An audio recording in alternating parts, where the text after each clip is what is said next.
At the Superdesign show in Milan this year, Dassault Systems presented its exhibition Design in the Age of Experience, which highlighted the global threat of air pollution and presented concrete solutions.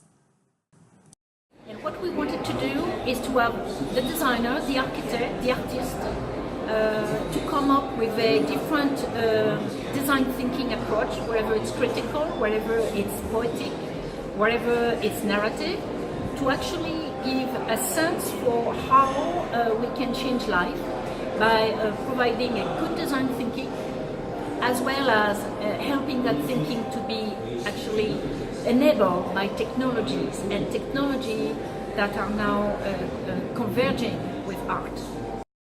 Artist Wesley Goatley collaborated with Superflux, who came out with a portable pollution monitor. They outlined a 45-minute walk from the government-planted Air Pollution Monitor Center to the Superdesign studio, collecting and analyzing the data. So what we did was we took that data. Superflux made these really good visualizations showing the route that I took through the city, showing the relative peaks and troughs of the pollution as I walked through it, so people from Milan can see where those different shifts and rhythms of air pollution happen, because it is very rhythmic. It happens at different times of the day. You get different peaks, and with different forms of activity produces peaks or reduces pollution. And so what I did was then take that data and think about how to represent it in a different and more interpretative way, something that was much more unstable, and suggested something more about the kind of like the necessary instability of air pollution, which, like I say, rises and falls.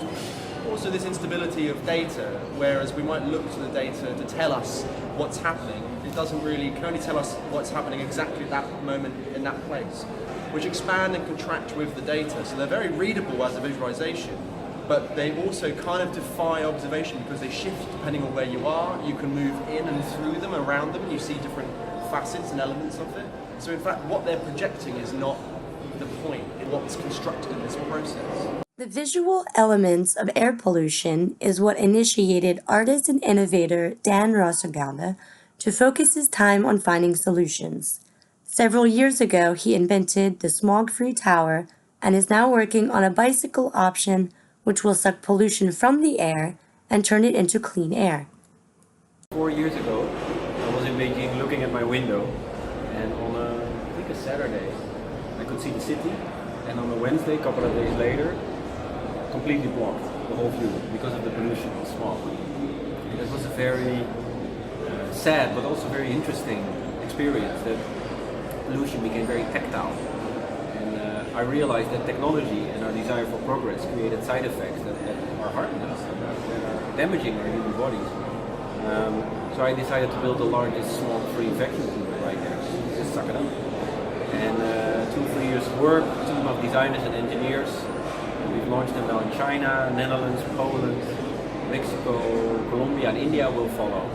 And we're making clean air parks, which are 20 to 70% more clean than the rest of the city. So you can enjoy clean air for free. We've done the scientific research with the Technical University from Eindhoven, and we're here now in Milano at the Salon of Dassault to show the project and the smog-free campaign with the tower. We're also working on bicycles, which suck up polluted air, clean it and release the clean air together with Ofo, the bike sharing company. And so we're using the city software to say, can we enhance the airflow of the streets, of the infrastructure, to capture and reduce pollution. The bicycles are very interesting because bike sharing became very popular in the last 2-3 years. Like before, when I was cycling as a Dutch guy in Shanghai, they were like, are you poor? Can you not own a taxi? They were like, no, I like cycling. That's what we do, Dutch people. So we teamed up with Ofo, which is a very fast-growing, sort of plugging in, like an enhancement on the steering wheel, which sucks up polluted air, cleans it, and releases the clean air. That's something we're launching in the coming months. The main installation, Breathing, by architecture studio Kengo Kuma and Associates, is made of fabric which absorbs pollution from the air. It is said to be capable of absorbing pollution from nearly 90,000 cars. There are many difficulties to control the geometry, but they are very flexible. But the system, they help us a lot to model and we can control we can set the parameter, for example the length and width and how many pleats origami shape. So we can test and very quickly in the 3D. These ideas all lead to an ultimate goal, according to Daan Roosegaarde. Investment in electrical cars, more bicycles, clean energy. But I don't think we should wait for permission or anybody, so to speak. And I think we sort of bottom-up approaches, like the Kuma installation in the backdrop here, which sucks up, or which absorbs CO2 for 19,000 cars, huge amounts. These are designers and engineers trying to improve the world and trying to trigger governments and big companies to invest in